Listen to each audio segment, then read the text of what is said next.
You are glorious. And one simple but beautiful Jew said this 2,000 years ago. Don't ye know ye are gods?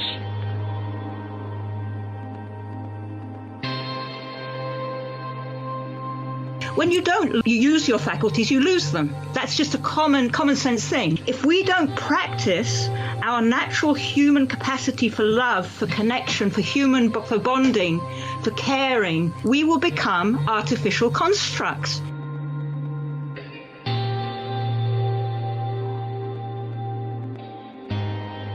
All that information that has traveled since the Big Bang, 13.27 billion years to now, all in that little individualized package we call you and me.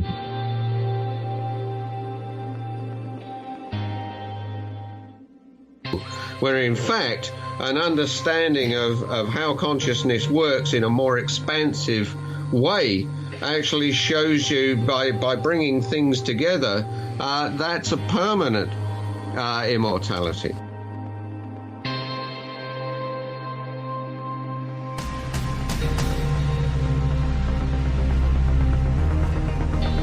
This is Off Planet Radio.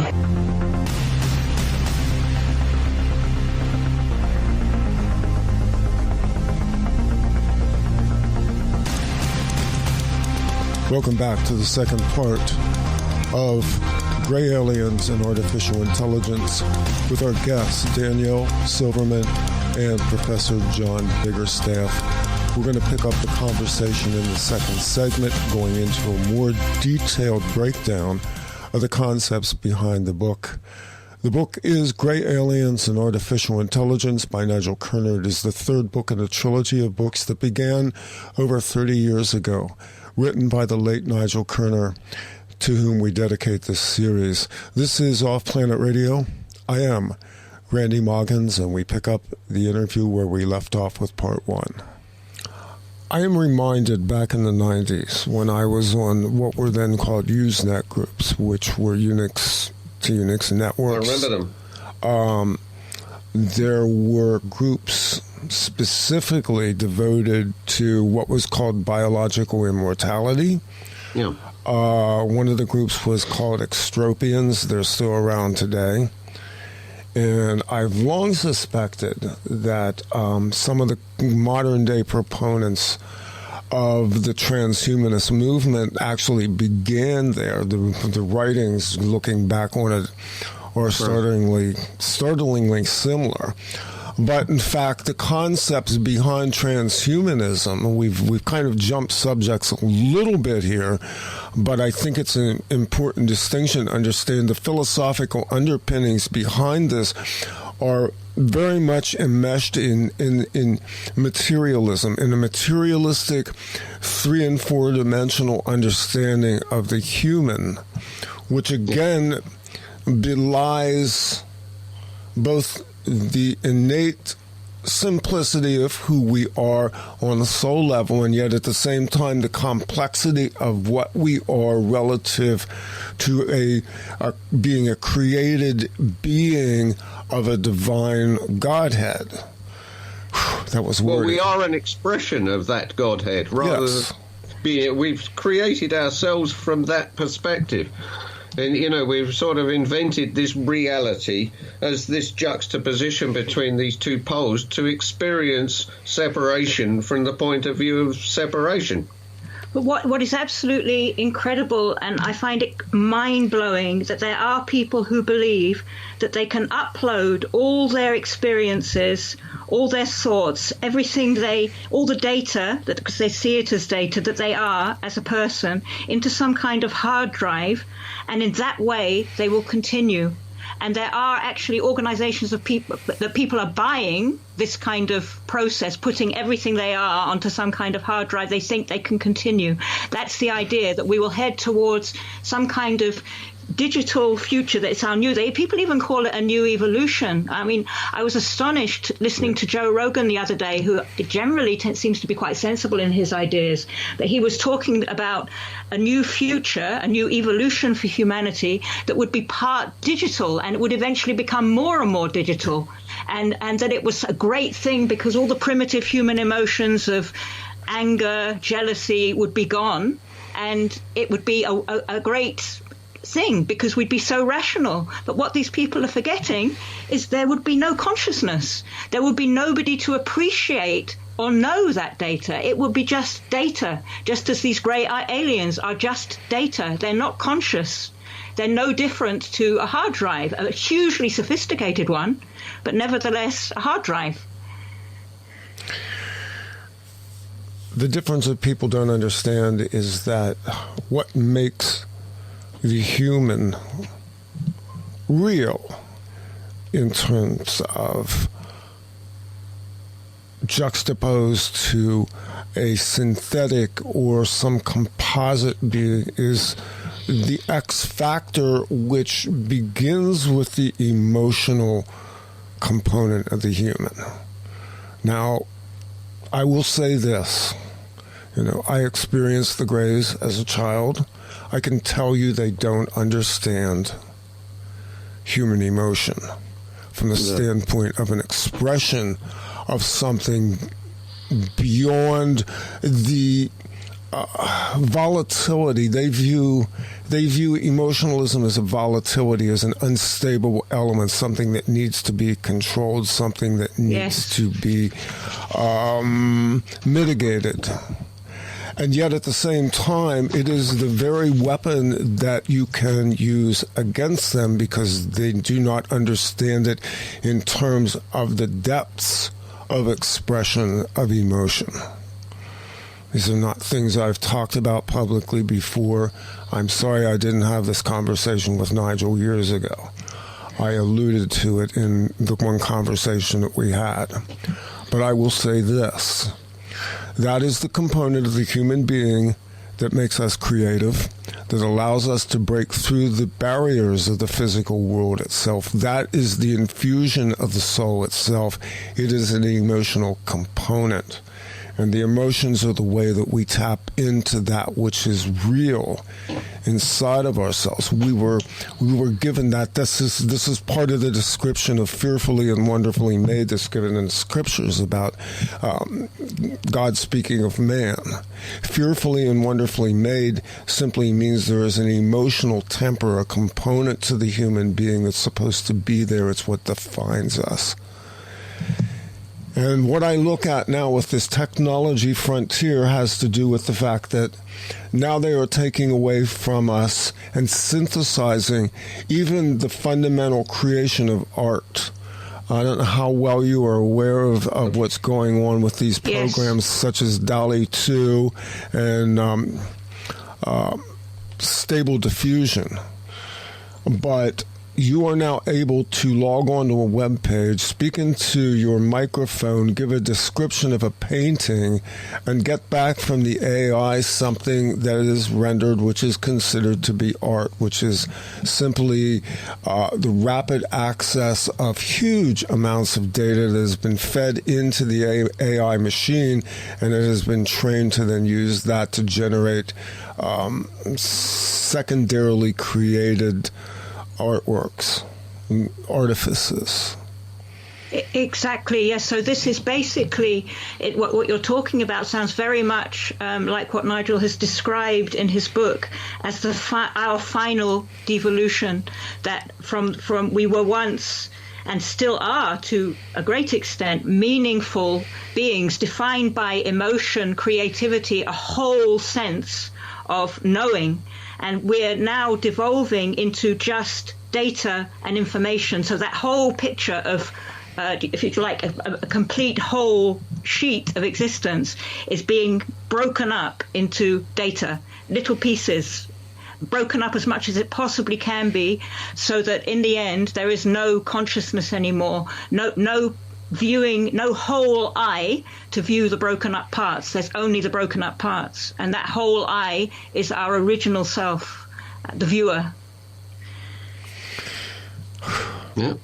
Yeah. Go ahead, John. Yeah. Please.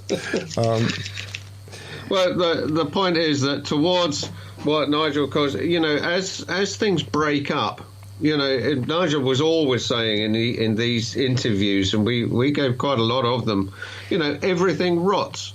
And therefore, this is the natural way in which you go from something which is ordered to something which is disordered. Now, if all in one is just consciousness, awareness, and will, then its opposite is really not to have either of those qualities in a way. And this is where you get the pole of information, if you like. And so information without consciousness has no meaning. And this is why, with these art things that you've mentioned, really there's no intrinsic meaning like an artist would put in, because it's actually he's trying to put something in the context to transmit meaning from one person to another. Whereas just raw information has no meaning without it being able to be observed. And this is why these greys in their spaceships, etc., are just running a program. They cannot respond to it or change it in any way. That program is going to continue, and they are just functional elements of it. But there's no consciousness, in the same way that a camera can't see the picture. These creatures, if you like, have no drive or no consciousness to know what it is they're doing. They're just responding to their program. In a sense, what we're dealing with is a reductionism into binary. The concept of the silicon chip and the binary function of the chip, the ones and the zeros, is a reductionist system. Yeah. Binary is the basic unit of separation. Yes. Yeah. And what would effectively happen if this whole momentum continues, and is happening now, where people are setting their focus in the virtual and the artificial, instead of what might be defined, at least I would define it, as the real, what you call emotion, awareness, a sense of real appreciation of value. The more this happens, that's when you get to this concept that Nigel talks about capturing of soul. Because those people, those souls who are completely set in those focuses won't be able to get into the less enforced state of what Nigel describes as the space between atoms when they die. They'll be trapped, held on the edges of atoms. They'll be still in force, not because there's any judgment saying you've been really bad and you have to stay there. He never believed in anything like that. Simply because that's what they are. They have chosen a material existence. They have denied the non-material existence. So they are where they put themselves. And when they're on the edges of atoms, when they're in that state, that's when the greys can use that power that they just don't have for something that's not entropic. They can use that with those souls, and that's what they're aiming for. That's what they're trying to do, to maintain an entrapment, to get us stuck here so that we don't go where they can't get us. I'm still trying to wrap my brain around the concept of these boundaries of what lies between the physical and the non-physical. Sure. And it's not like I'm new to this subject matter. I've been pondering it probably since I was a teenager. And yet, in trying to understand the thought process, I'll call it that loosely, of a non-sentient machine and how it parses the reality of what we understand, of what we see, what we feel, what encompasses the human experience, which is so diverse, it cannot be reduced down. And my sense of it is that these beings are just lost, that, for all intents and purposes, they were hurled out into space on missions, and there are a great number of them.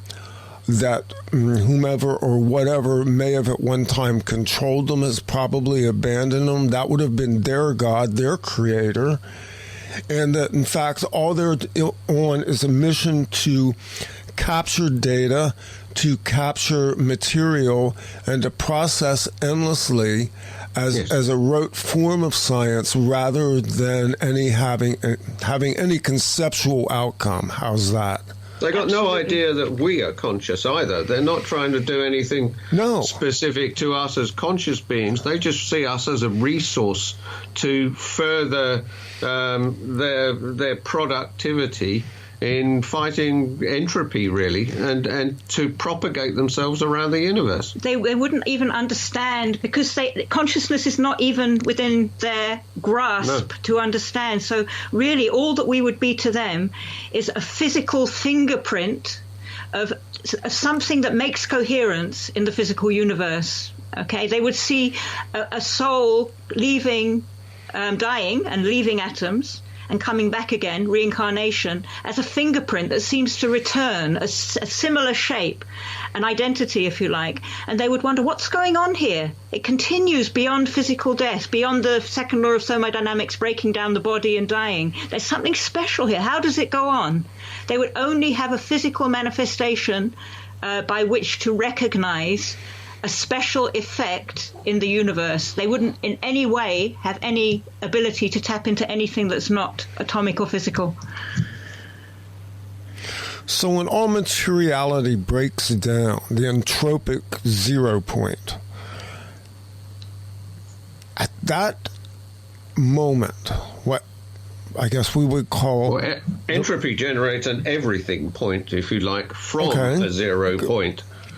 So order is where you have, from a materialistic frame, it's 0. But bear in mind, it's full of all of these concepts. And how much space do these concepts take up? How much space does meaning or, feeling take up? That's why, in terms of materialism, it doesn't exist. And this is why the scientists have such a big problem with this. I'm wrapping my head around that right now, because you just reversed the equation on me in a very interesting way, that complexity is not necessarily a virtue. No, it's not. It's the opposite. Complexity is what separates and splits out, because complexity is made by the splitting up of something which was once together.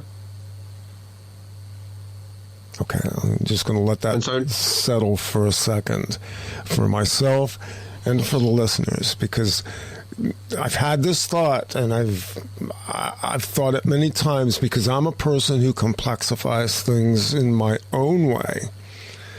And in some ways I worry, is that like an artifact of my existing inside of this technological world, this technosphere for so long? I've made my living with these machines for over 30 years. And, well, I have too. And, honestly, I've observed this, and I've observed it publicly, that sometime in the 90s, as I was, filtering emails, I began to notice that my own neurological processes had speeded up to machine level on some rate. How I was processing information changed. It was becoming less analog and more digital. I'm not sure I know how to completely describe that, except that I was aggregating information on an abstract level and not doing what we would call normal processing of information, which is more analog, which is the visual and the interaction with the information itself. All of a sudden, I found myself doing what I called high-speed data processing, and it scared the hell out of me. Yeah, I've seen other people claim to say the same thing, and they've written articles on it. Yeah, and I think it says a lot for you, Randy, that you noticed it and that it scared the hell out of you, because that just shows that you have something inside of you that's different from that, and you can, so you register it. Okay, so I think many people don't have that; they just go with it. And so, as if you extrapolate that out into the culture at large now, where we're at, as a world, it appears as though it's what I call flat screening. In other words, everything in life is now flat screened. Everything is coming across a matrix, a plasma screen, if you will. And it's interesting, it's plasma, which is a whole other subject matter for another show.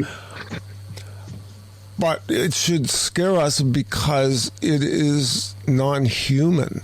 The way we are interacting with information, even our art or music, as I pointed out earlier, talking about some of these artificial intelligence algorithms that are now churning out what is basically computer-generated imagery. It's not art.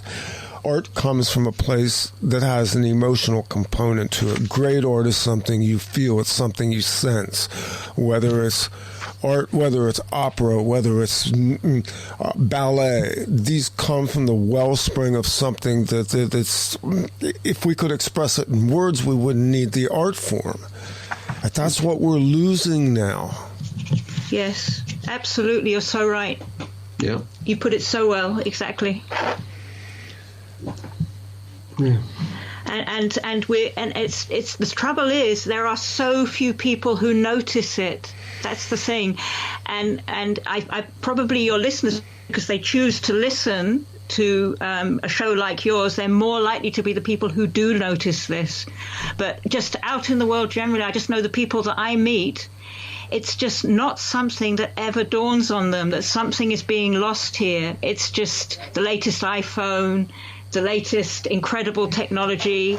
It's just the perfect. It's just like giving candy to a child. What the whole alien agenda has implanted here, and the whole the perspective that we ourselves, human beings too, are propagating for the sake of making money, big companies, whatever. That it's just more and more ease, more and more convenience, quicker, faster. And it's the whole meaning of the person who's there, who's supposed to be appreciating that, is lost. Yeah. And so few people see it. Yeah. But don't forget that Nigel, I mean, in all of his books, he says that, if you go against this, because the final arbiter in all of this is will. And without will, without you giving your will to that program, you are untouchable. You really cannot get... They can't do anything to you. They can't put the information systems into you. And then when you die, you escape this process of entrapment. And this was one of the biggest things that he puts forward, is that, this is not an inevitable thing that we're all going down the tubes.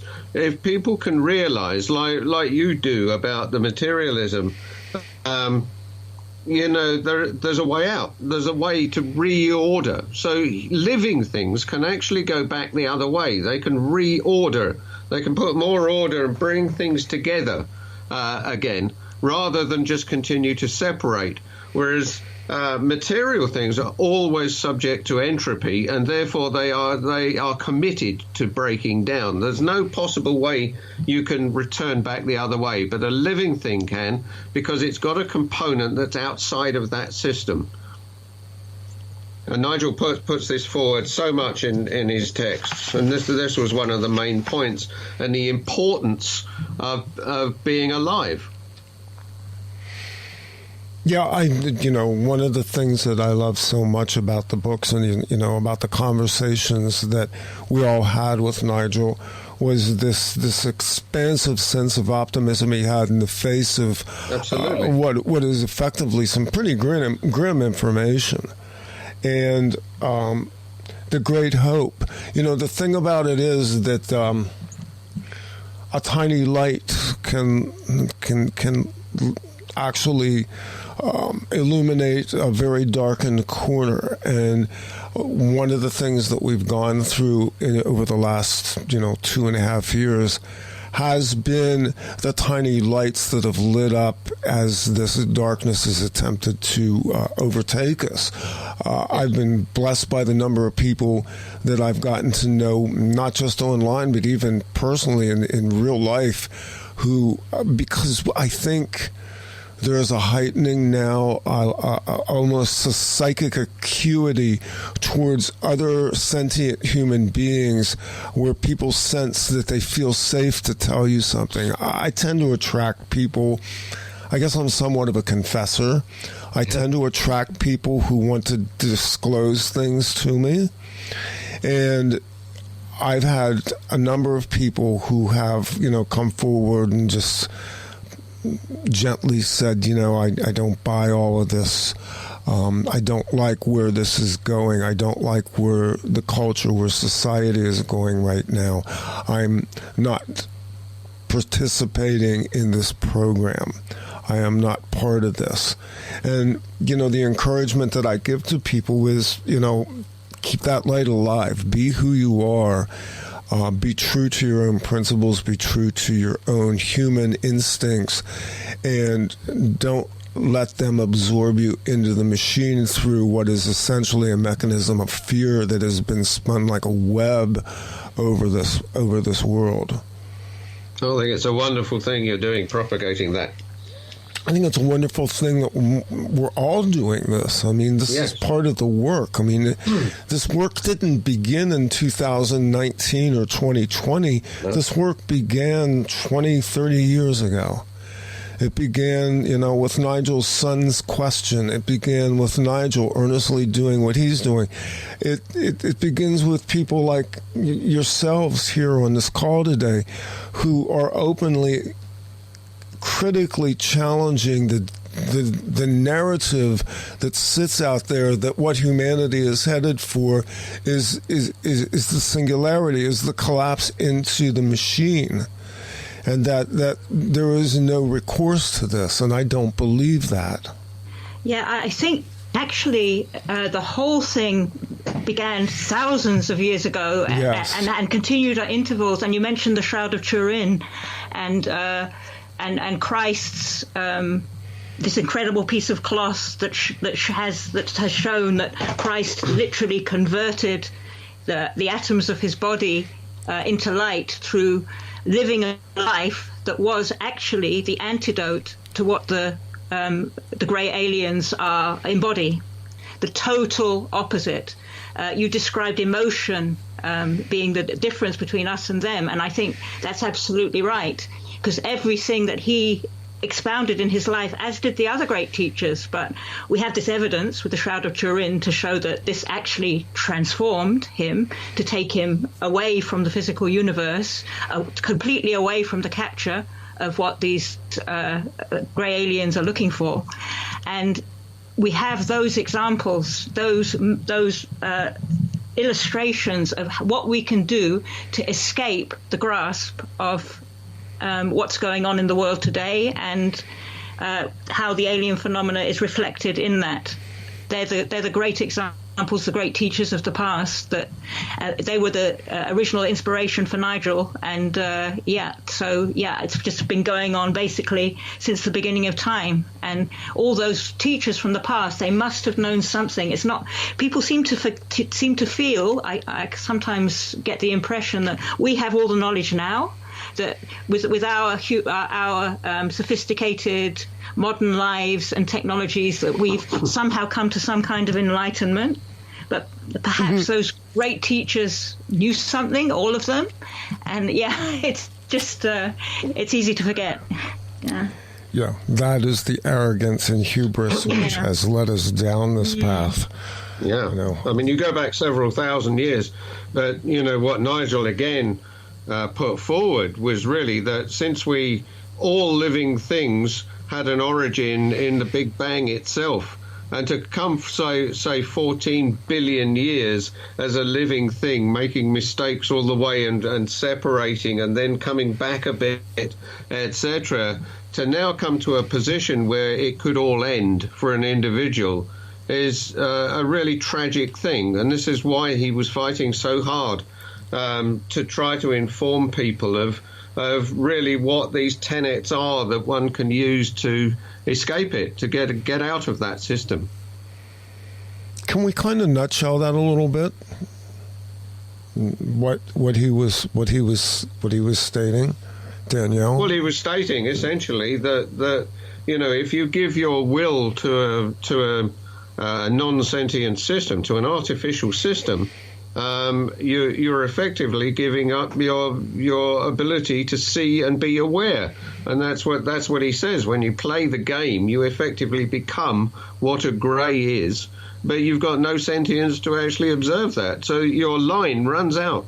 Yeah. So in practical terms, in terms of how, say, an individual could resist this whole momentum and not be caught and not be trapped and not be integrated into this artificial program, as an individual, if you value what is different to them and realize that the fact that you're an aware, living being that has the ability to make free choices, the ability to love, the ability to care, the ability to have deep, powerful, abiding emotion, creativity, and imagination, makes you precious, makes you something to guard, means you should look after that and take care of it, and recognize that same grandeur in other people too, and cherish that very, very, very special ingredient that's totally different to everything else in the physical universe.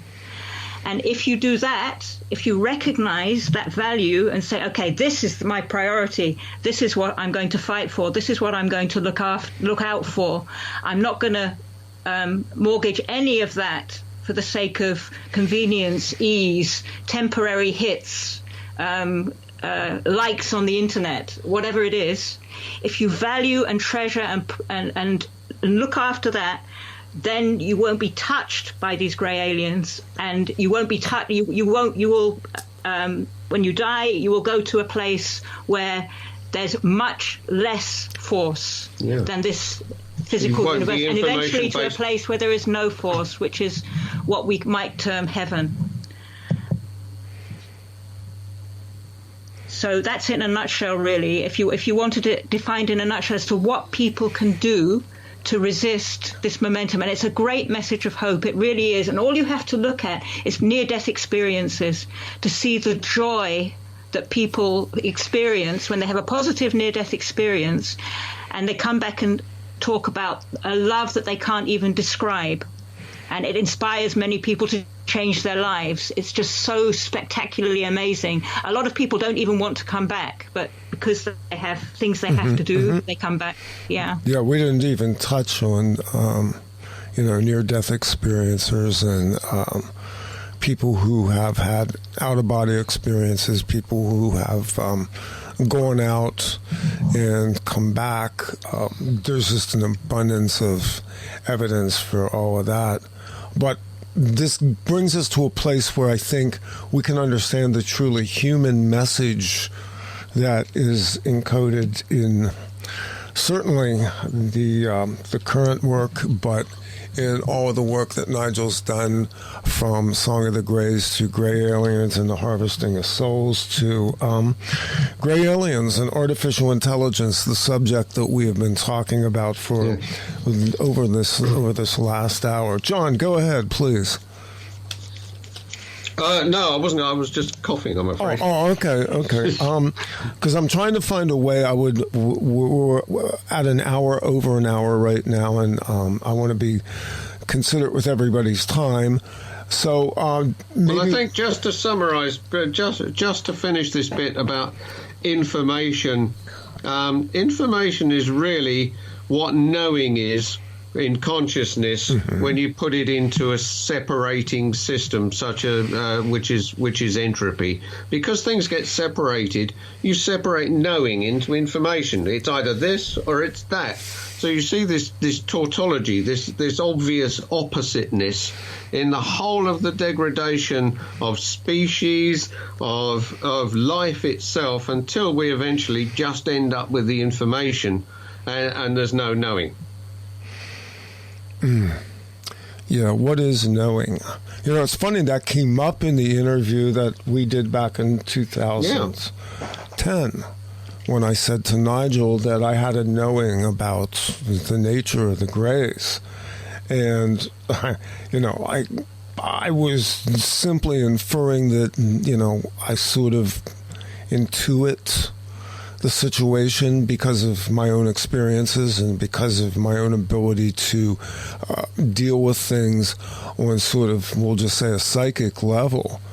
But Nigel, you know, obviously at that point, he's like, you know, being rather humble about the fact that he's doing what I call putting the bones on something, because we need the knowledge. We need people like yourselves, John, who bring to the table a vast background in science, and yet you balance that with the humanity of who you are and your own understanding of something spiritual. And Danielle, your work, obviously, in coordinating all the research for Nigel over the course of these books and dealing with huge amounts of data and information, and yet at the same time maintaining your integrity as a human and dealing with a complex subject.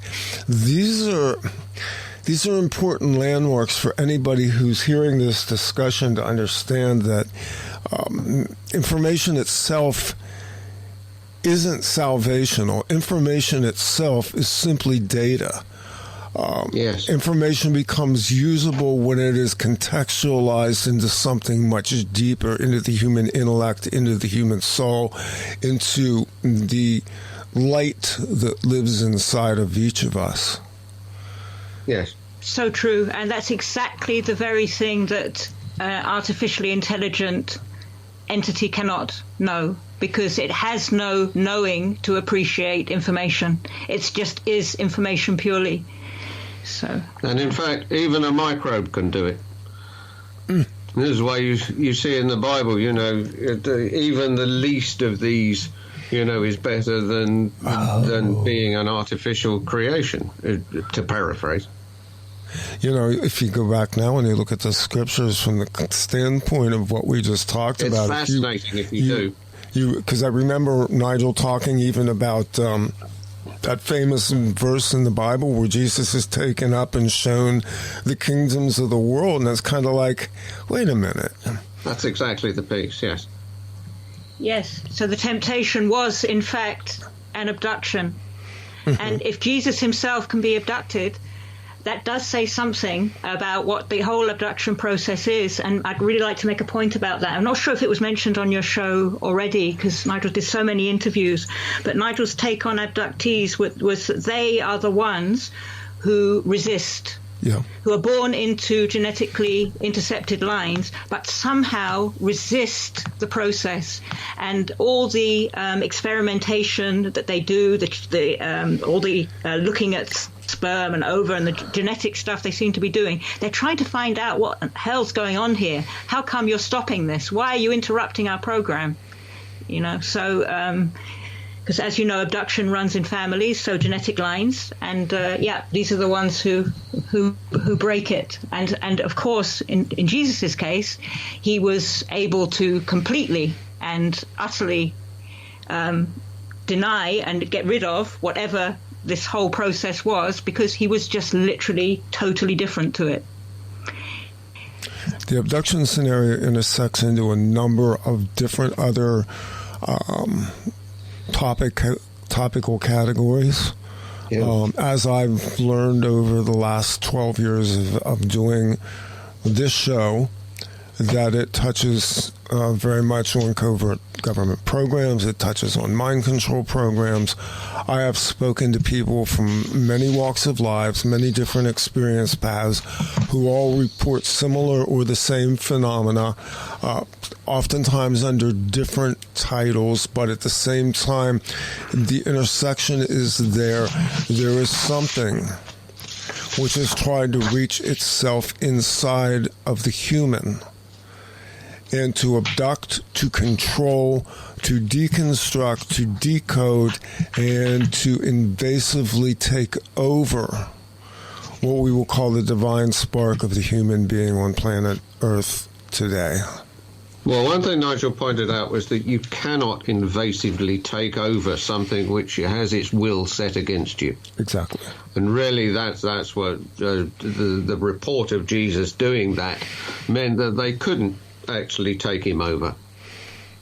Even though offering him all of the temptations came, but they really couldn't get into him. You can't do it invasively, and that's why all of this paraphernalia that's been going on in recent decades is all towards trying to get you to give your will to consent. If they just wanted to kill you, they could have blown us up. I mean, there's not a problem, but now they have to get you to comply with their wishes.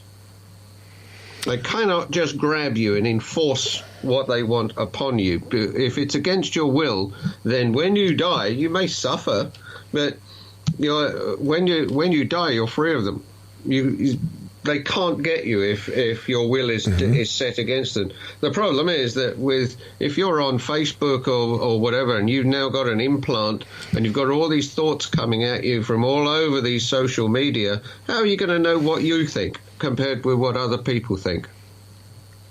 Yeah, that's the tipping point. And therefore your ability to make a decision, to apply your will, is weakened. And that's really what all of this is leading to. That is where it is headed. Yeah. Let's close off this segment, this discussion, as we've had for now nearly an hour and 20 minutes. Yeah. Danielle, if you would be so kind as to tell people a little bit about the book, where they can find it, and about the website and any information related to Nigel, his legacy, and the publishing of the book. Yeah, sure. So this is Nigel's third book, Grey Aliens and Artificial Intelligence. And if you go to his website, www.nigelkerner.com, there'll be links to various places, Amazon, so on, where you can get the book, or you can go directly to any online bookstore or indeed physical bookstores. It's also available in physical bookstores. It's also available on Kindle, so it should be very, very easy to get hold of. His second book, Grey Aliens and the Harvesting of Souls, also still available. First book, Song of the Greys, is out of print but is available via the website. If you contact us on the website, we can get a copy out. Oh, I need a copy of this. I have. Oh, no way! I'll send you one. Because I had a physical copy at one time and it's been misplaced.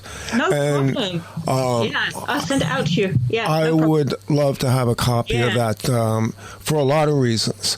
Yeah, I'm so glad you told me. Great. No problem at all. I'll get that out to you as soon as possible. Perfect. Thank you.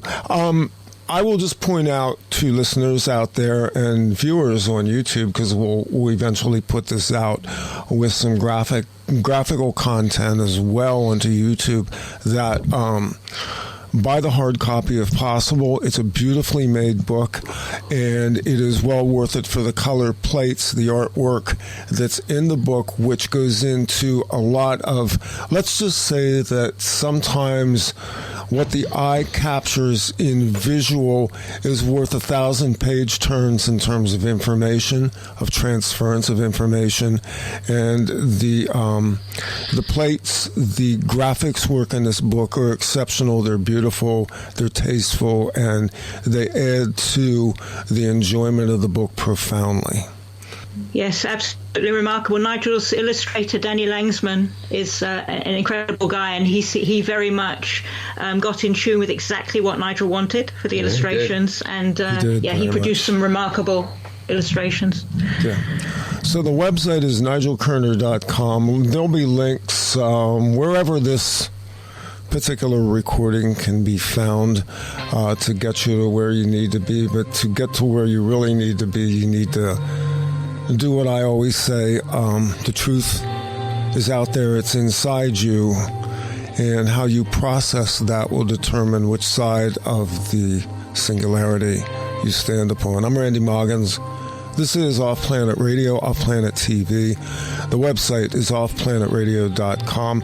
Go over there, by the way. There is a page dedicated to Nigel's work with the 2 previous interviews, and of course this one will join it. Until the next time, blessings to you all. This is Off Planet Radio.